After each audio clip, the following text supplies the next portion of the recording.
Greetings, our Hebrew Israelite brothers and sisters. This is L.D. Smith, the watchman on the wall.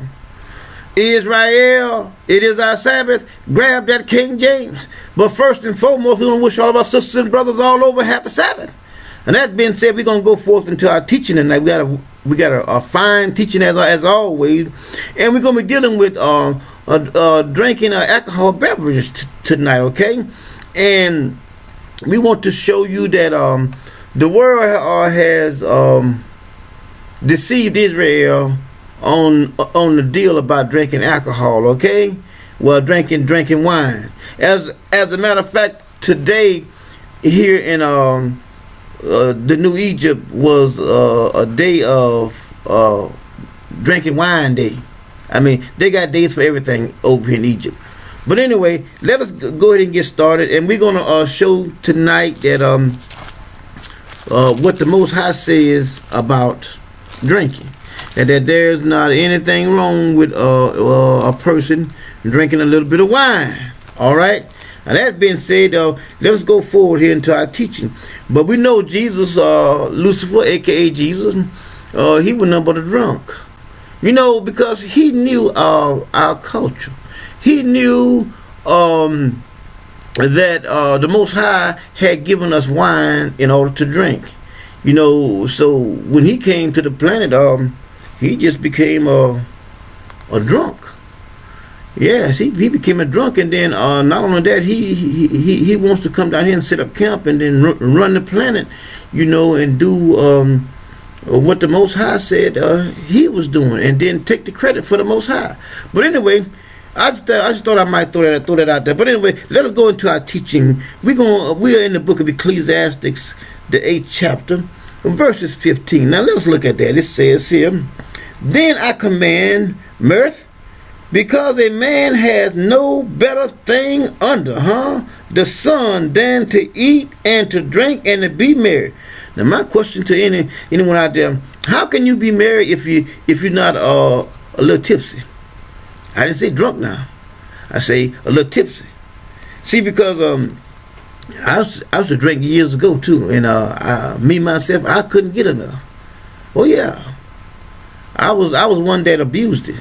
But see, but here the Most High says that you don't have to abuse it. No, just drink a little bit. It's good for you. Now that, now look what he says. He said that there's not anything better for you to do. And then he says, "For that shall abide with him of his labor the days of his life, which God giveth him under the sun." See, that God says that that's what I want you to do. I'm giving it to you. I want you to drink it. See, when someone gives you something, they want you to use it. They don't just give it to you, you know, just for you to set it on the shelf. No, he wants you to use it. But we hear a lot of Minimum.org. We search the scriptures, and the Most High shows us things. But tonight, I'm going to blow your mind. I'm going to blow your mind with some stuff tonight at the end of this teaching that going to make you say, "Wow, I never knew that." Oh, yeah. Now, let's go a little further here. Let us look at Ecclesiastes, the 2nd chapter. Now, see, because I want to build a foundation here, and then I'm gonna work off of that. Okay. Now let's look at Ecclesiastes, the 2nd chapter, verse 23. It says, "For all the days are sorrow, and his travail grief. Yea, his heart take not rest in the night. This is also vanity." Now verse 24 says, "There is nothing better for a man than that he should eat, drink, and that he should make his soul enjoy good in his labor. This also I saw, that it was from the hand of God." God said he wants you to enjoy your life. That's right, he wants you to have fun. But see, but Christianity push you in a cage. It does. He says, "Take upon you my yoke, and my burdens are light." Then he comes back and tells you, I'm talking about Jesus over there, Lucifer, aka Jesus. Then he tells you who the Son has set free is free indeed. How in the hell can you be free and he don't put his damn yoke on you and then tell you that his yoke is easy? Yoke is a yoke. Huh? But see, the Christians, they do everything everybody else do, but but in church, they stomping their feet, clapping their hands, with their self-righteous ass, thinking that they are better than somebody else, and that can be further from the truth. Now, let's go a little further. Okay, let's go back and look at Genesis 14 real quick. Let's go there. Genesis 14. Now let's look at this right here. And see what this says. Genesis 14. Let's look at verse 18. It says, and Melchizedek, king of Salem, brought forth bread and wine. Huh? Let's stop right there. Did you hear what I said? He brought forth bread and wine. And he was the priest of the Most High. I mean, do y'all see that? Do y'all see that? He stops and rests there. He got those two little quotation marks there, those two little dots. He said bread and wine, and he was the priest of the Most High. How about that? Now you know what? Now we don't have to guess about that right there, because I know that I've shown in other videos that God had priests back in these days. Before the book of Levi, and I had people come against me, but those were the ones that didn't know the scriptures. But anyway, we see here that it clearly says that he is the priest of the Most High. Isn't that so? Oh, okay. Well, let's go a little further. Let's look at Genesis 9. Let's go to Genesis 9 here. Let's back up. Let's back up to Genesis 9. Genesis chapter 9. Let's watch this. Let's look at the Genesis chapter 9. Let's look at verse 20. It says, and Noah began to be a husband, and he planted a vineyard, and he drank of the wine and was drunk, and he was uncovered in his tent. See that? Where was he at? He was in his house, wasn't he? All right. Now, let's go a little further. And Ham, the father of Cain, saw the father nakedness of his father, and told his two brothers without. And Shem and Japheth took a garment and laid upon both their shoulders, and went backwards and covered the nakedness of their father, and their face were backward, and they saw not their father's nakedness. And Noah woke from his wine, which is why he woke up from being drunk, and knew what his younger son had done unto him. And he said, cursed be Cain, a servant of servants, shall he be unto his brothers. Now, we see here that the only thing happened here was that the son came in, the younger boy, and saw his daddy's nakedness. Instead of him covering him up, he went back outside and told the other brothers. Now, the scripture doesn't say that he laughed at his father, but apparently he did something because his father cursed him. He cursed him, but see, what I see in it is that what he should have done was he came into his house unannounced, because the father never said come in, because he was drunk. So another thing, what he should have did was, if he came in anyway and saw his father naked, he should have covered him up, all right, and then went on back out and mind his own damn business. But see, he left him there naked, so that shows that there was some disrespect that took place there concerning his father. But anyway, we see here that God never said anything about Noah being drunk. Not one time. Not one time. And he was drunk in his own house. Now let's look at something else. Let's look at Genesis chapter 6 verse 9. Let's look at chapter 6 verse 9.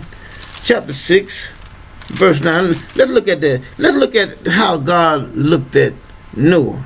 Okay? It says, these are the generations of Noah. Noah was a just man. Did y'all hear that? God said, I don't see nothing wrong. I don't see nothing wrong with Job. Noah. He said, and perfect in his generation. God couldn't find nothing wrong with Noah. He was flawless in his generation. And look what he said. And Noah walked with God. Walked around this planet here with him. Not like that bullshit over there in the New Testament they talk about, well, you got to walk with God through the word. No, he walked around here on the planet with him. Right here. And God said, I don't see anything wrong with Job. Now, does anyone out there think that God didn't know that Job was going to plant a vineyard? He was going to drink too much wine and go into his place and pull the clothes off? Y'all don't think that God already knew that? I am more than convinced that God knew all of that.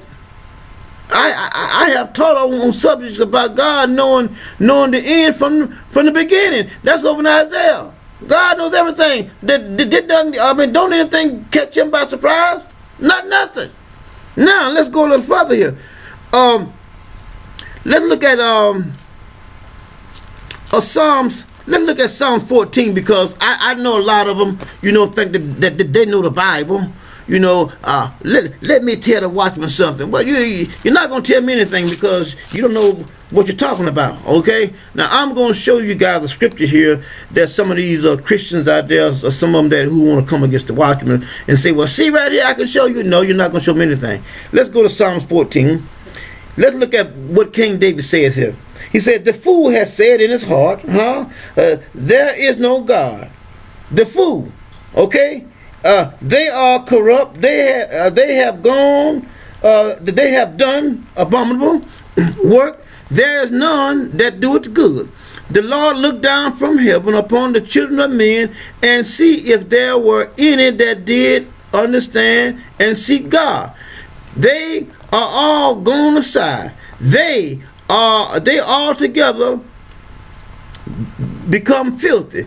There is none that doeth good, no, not one. Now, first of all, did we not read?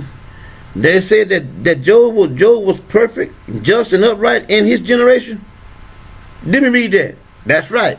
Now, David here is talking about his generation, not back there.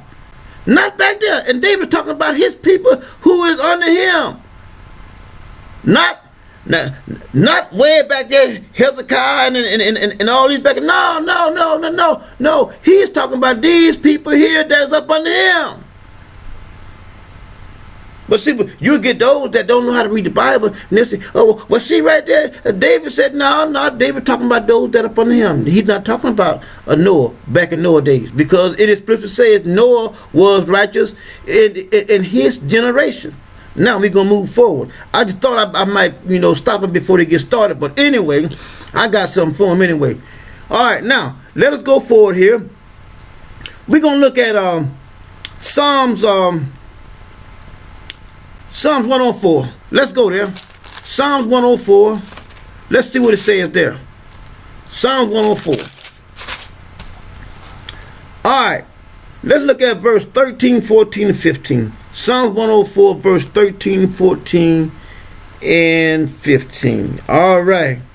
It says, he watereth the hills from his chambers. Who? The Most High. The earth is satisfied with the fruit of thy work.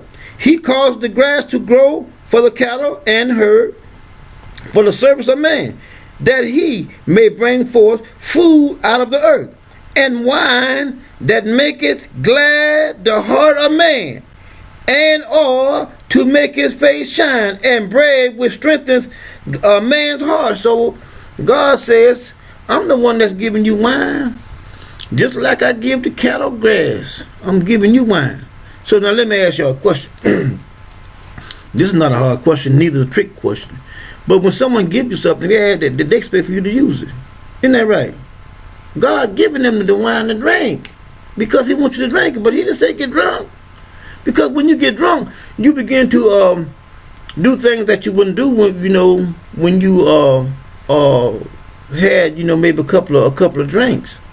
But let's go forward here. I'm going to show you the wrong way. Now let's go to Isaiah the 5th chapter. Let's go there. Isaiah the 5th chapter. Let us see what Isaiah says here. Isaiah the 5th chapter. Let us look at verses 11 and 12. And you guys can go on down and read 13 and 14 too, but I might well read it too. It says, "Woe unto them that rise up early in the morning, and that they may follow strong drinks, okay, that continually unto night, drinking all day long, strong drink, till wine inflameth them."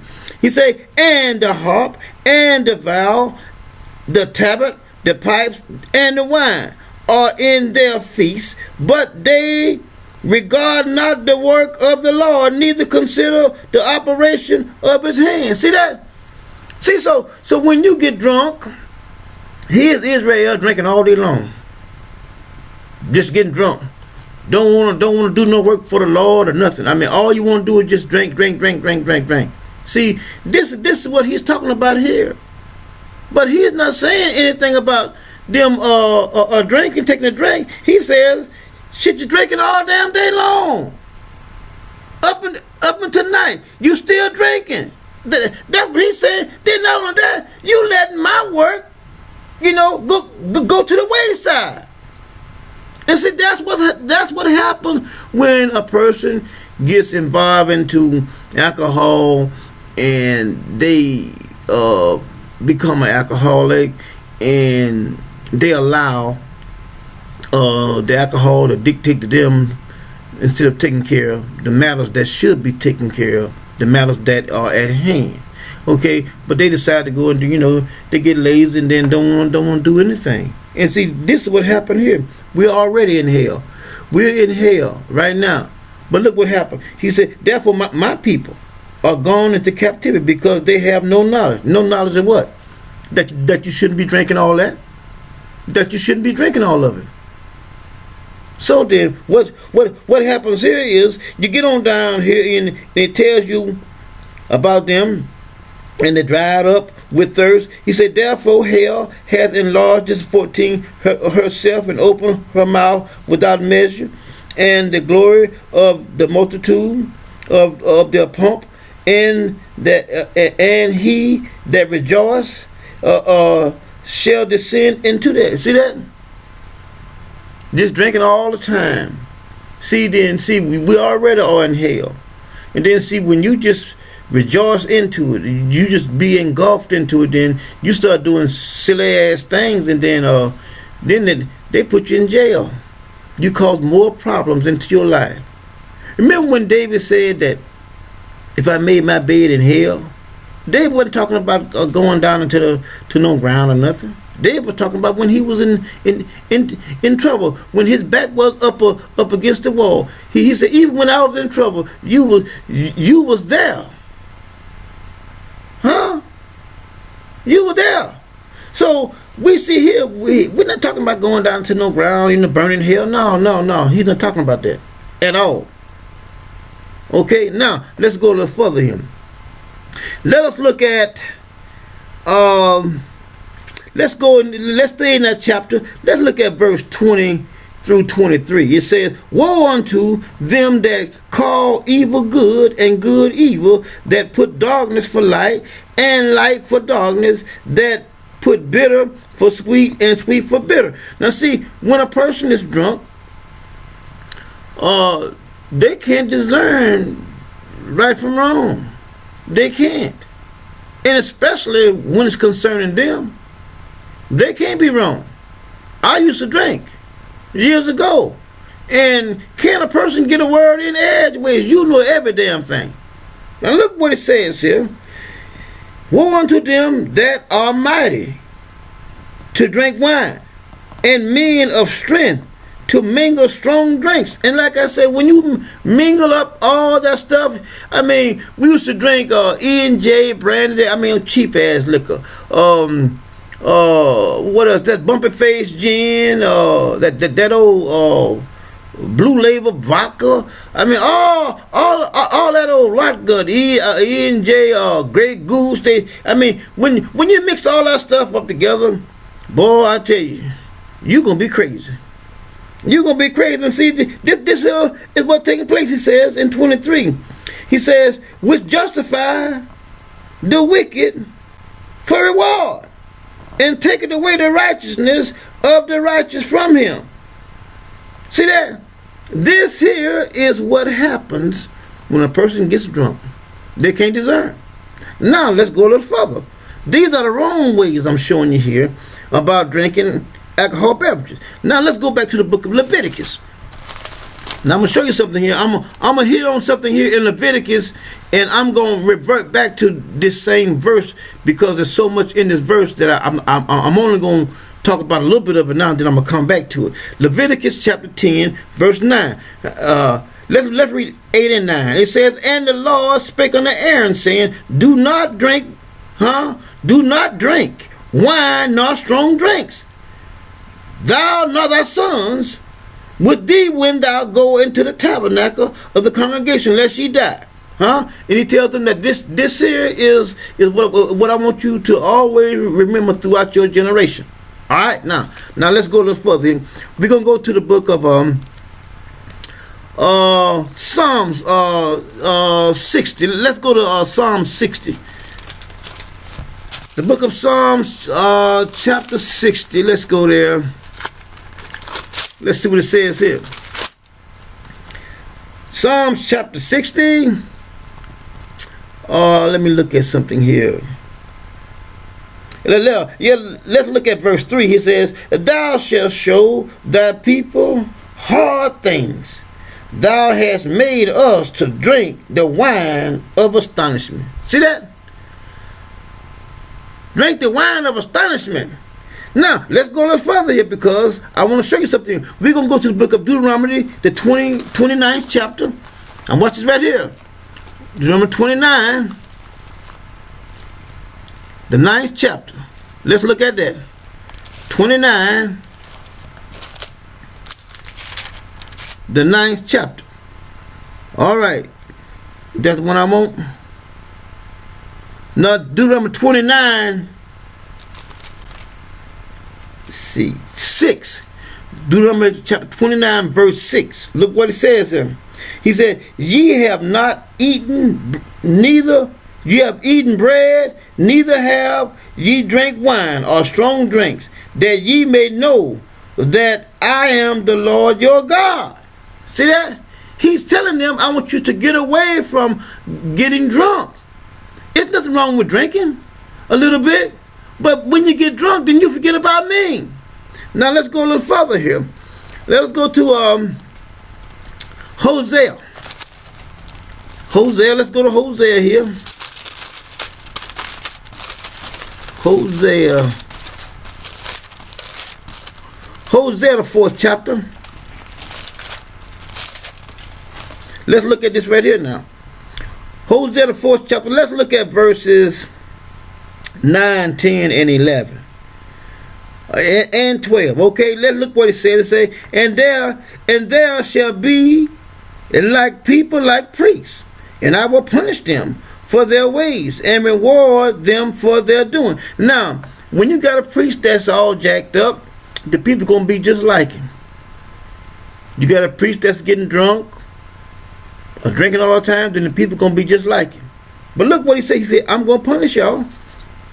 He said, for they shall eat and not have enough. They shall commit whoredom and shall not increase, because they have left off to take heed to the Lord. He said, whoredom and wine. This is the reason why. And new wine taketh away the heart. See that? When you drinking all this wine, it takes your heart away from me. Take away the heart. But look, he never said anything about not drinking. A little bit. No, this is nowhere in the pages. But he tells you when you drink all the time and drink, then you forget about me. And I'm supposed to be first. And I'm going to be first. Now look what he says. My people ask counsel at their stock, and this is 12, and their staff declareth unto them, for the spirit of whoredom has caused them to err, and they have gone a horn from under their God. See that? You start to venture out because your mind is all cloudy, and you just forget all about the Most High. And you see, Israel knew that drinking wine was a part of their culture. Wasn't nothing wrong with drinking wine. And as we go down in our teaching, I'm going to show you. God said ain't nothing wrong with drinking a little bit of wine. Nothing. Nothing at all. Now let's go a little further here. We're going to look at the right way. Let's go to Deuteronomy the 14th chapter. The book of Deuteronomy the 14th chapter. Now this is the right way. We were dealing with the wrong way. We're going to deal with the right way now. This is Deuteronomy 14:26. Look what it says here. And thou shalt bestow that money for whosoever thy soul lusteth after, for ox, or for sheep, or for wine, or for strong drinks, or for whatsoever thy soul desires. And thou shalt eat there before the Lord, thy God, and thou shalt rejoice, though thou and thine household. See that? God say, you spend your money on what you want to spend it on. He said, but you get you some wine? You want to rejoice for me? That's fine. Ain't nothing wrong with it. Nothing wrong. Nothing wrong. Nothing wrong. Nothing wrong. Nothing wrong. Now, let's go a little further. Let's look at Leviticus. Let's revisit Leviticus 10 and verse 9. Let's revisit that. Leviticus chapter 10. I said we're going to revisit it. Let's revisit it. Chapter 10, verse 9. Verse 8 and 9. It says, and the Lord spake unto Aaron, saying, do not drink wine nor strong drinks, thou nor thy sons with thee, when thou goest into the tabernacle. Stop. Hit the brakes. See that? Did y'all hear what he said? In other words, when you go and do this, son, don't go in there drinking. Because if you do, I'm going to kill you. This is what he said. Listen to it. He said, do not drink wine nor strong drinks, thou nor thy sons, when ye go into the tabernacle or the congregation, lest ye die. It shall be a statute forever throughout your generation. See that? He didn't tell them that they couldn't drink. He said, just don't drink, don't do this. It's right in the pages. Now let's go a little further. Let's go back and look at Genesis 27. Genesis 27. Let's look at that right there. Oh, this right here gonna blow your mind. This right here gonna blow your mind, Israel. Genesis 27. I'll get there in a minute. Look at my notes. Genesis 27. All right, watch it right now, my sisters and brothers. Let's look at verse 28. Now listen to the wording. All right, are you ready? Look what it says. Therefore God giveth thee of the dew of heaven, and the fatness of the earth, and plenty of corn and wine. Israel, are you with me? He said God giving them plenty of wine. Now somebody give you plenty of wine, they want you to drink it. But he's not saying that you should get drunk. Just like on our moon Sabbath, all those days, those whole 7 days there of the moon Sabbath, they ain't nothing but a party. Nothing but a party.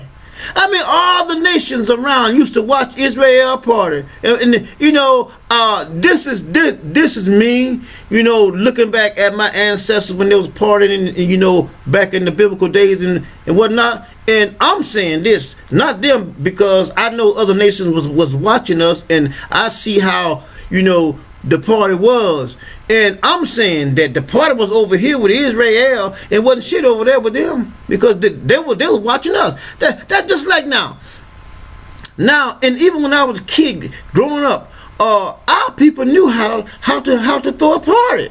I mean, our people knew, how to move and groove and dance. You know what I mean? But see, when this new generation of Christianity came over here, and they started watching us and taking stuff from us.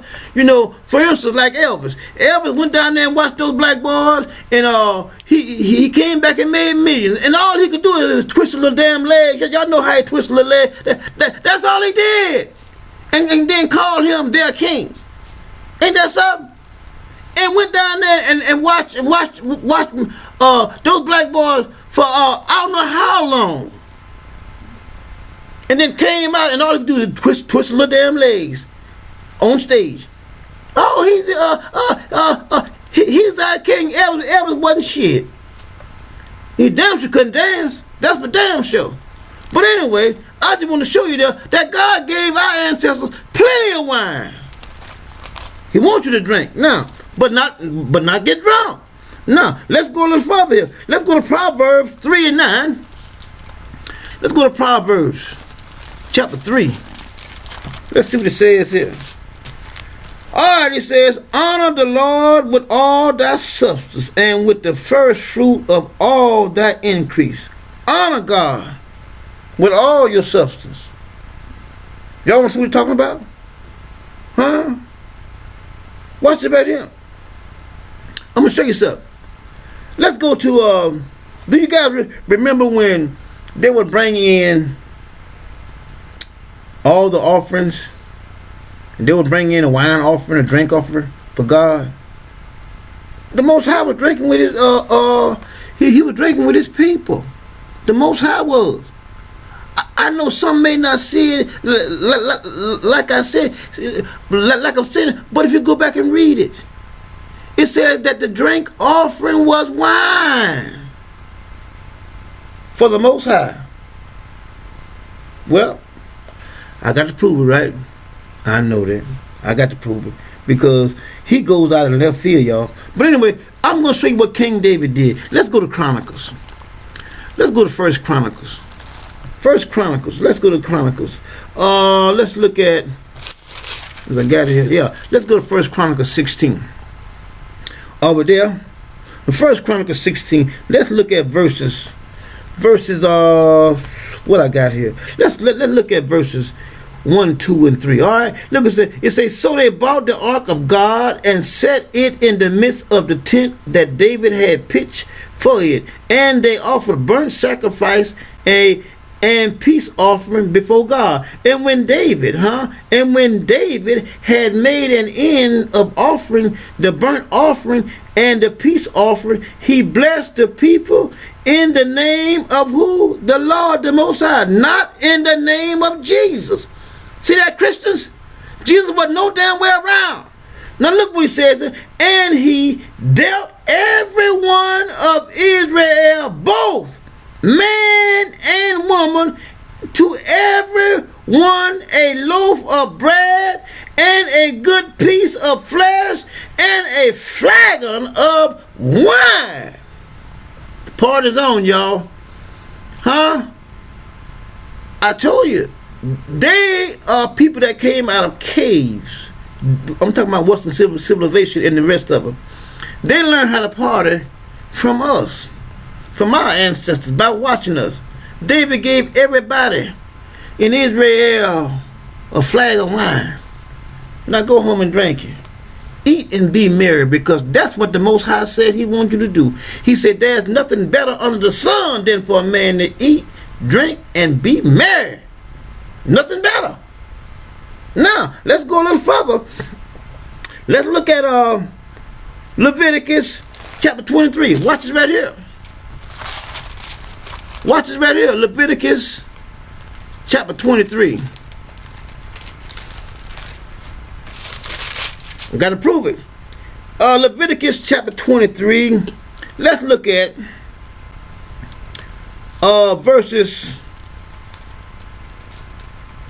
Let's look at verses 11 12 and 13. Watch this right here. And he shall wave the shaft before the Lord to be accepted for you on the morrow after the Sabbath.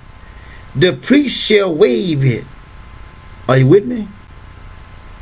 And ye shall offer that day when ye wave the shaft and he lamb without blemish of the first year for a burnt offering unto the Lord.